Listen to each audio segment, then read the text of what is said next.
Thank you. And at least I can say good evening and not good morning anymore. Please, sit down. I'd like to greet the cabinet members that are here, the members of the business delegation, members of the media, ladies and gentlemen, good evening. Well, I'm pleased to be back in Manila after what was a very productive ASEAN-EU Business Summit and Commemorative Summit in Brussels, Belgium. Yesterday, during the Commemorative Summit, we had fruitful discussions with ASEAN and EU member states leaders. We exchanged views on what is in store for ASEAN-EU cooperation, particularly on areas of mutual interest and concerns such as connectivity, trade, digital transition, food security, climate change, geopolitics, amongst others. I was honored to deliver one of the opening remarks during the commemorative summit, in which I was proud to note the recent milestones in ASEAN-EU relations under the Philippines coordinatorship, the adoption of the ASEAN-EU Plan of Action for 2023 to 2027, and the successful conclusion of the first ever summit between ASEAN and EU leaders. And this is a very significant development that the EU has turned very, very distinctly towards the Asia-Pacific region when it comes to the driving force behind the new global economy.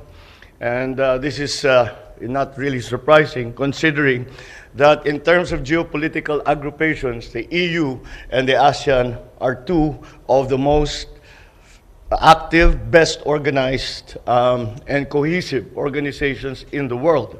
And to put them together is a very important partnership because it is servicing over billions and billions of people, both in Europe and in the Asia Pacific.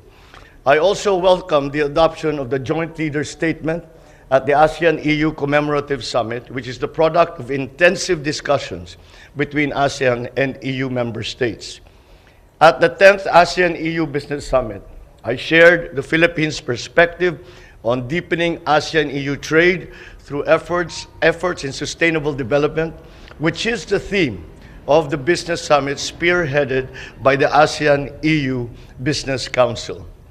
The ASEAN-EU Business Council has a pivotal role to play in advancing ASEAN's regional economic integration and post-pandemic economic recovery efforts through its various initiatives and valuable recommendations, which have been very useful in terms of prioritizing areas and initiatives for ASEAN's regional economic integration.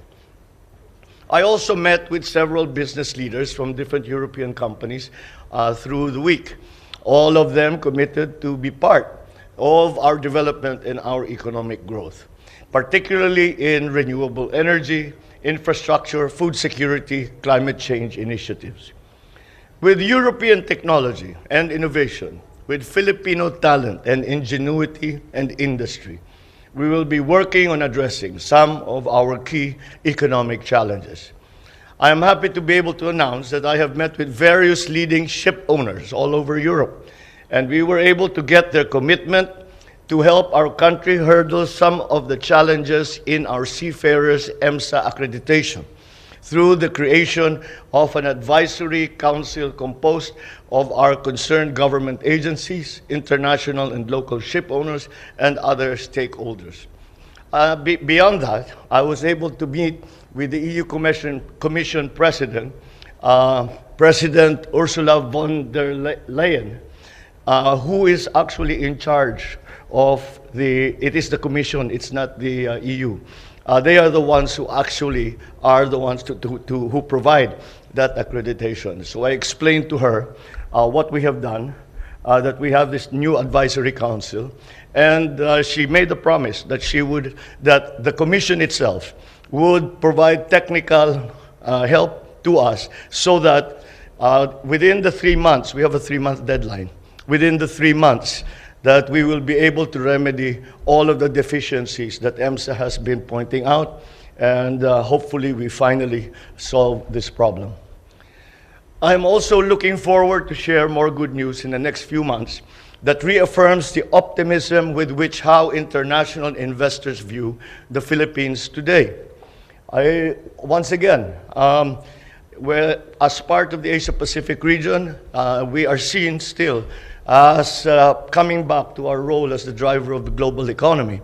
And the Philippines is very much part of that. And we are considered as an investment by the Europeans. This is what they told me, that we are considered by the Europeans as #2 in terms of investor attractiveness, next to Vietnam. So we are doing all right, but of course there's room to grow. Our delegation also organized a business roundtable that served as an important catalyst for the renewed relations of the Philippines and the EU business communities. I was joined by the economic managers and other cabinet members where I announced our recent game-changing laws that aim to transform our business environment significantly in favor of investors and support for inward foreign direct investments. I'm also pleased to announce that European business confidence in the Philippines is high, as evidenced by the expansion plans of European companies that we met in the sectors of fast-moving consumer goods, in shipbuilding, renewable energy, and green metals. An estimated investment pledge of around 9.8 billion pesos has been received. I was also able to call on the King of Belgium, who fondly recalls his visit to the Philippines many years ago, and I invited His Majesty to visit the Philippines again. I also held bilateral meetings with my counterparts from the European Council, the European Commission, Estonia, Sweden, Czech Republic, the Netherlands, and Spain, with whom I identified many possible areas of further development and future partnerships. We will follow these up until they come to fruition. Finally, my trip would not be complete without meeting, of course, our fellow Filipinos who are living in Belgium.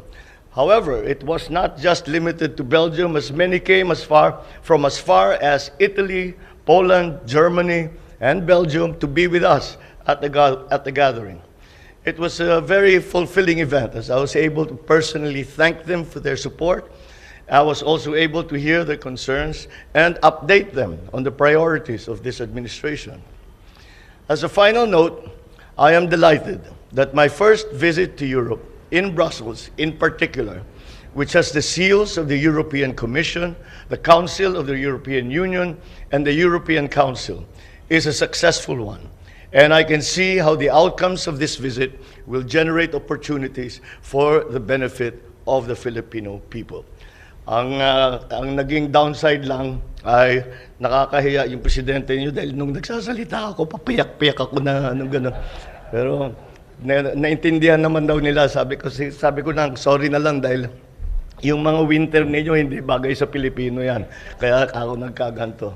But anyway, besides that, I feel that we have laid much groundwork on which fertile groundwork on which we can plant the seeds of these new partnerships that we have spoken about with our friends and our partners in Europe.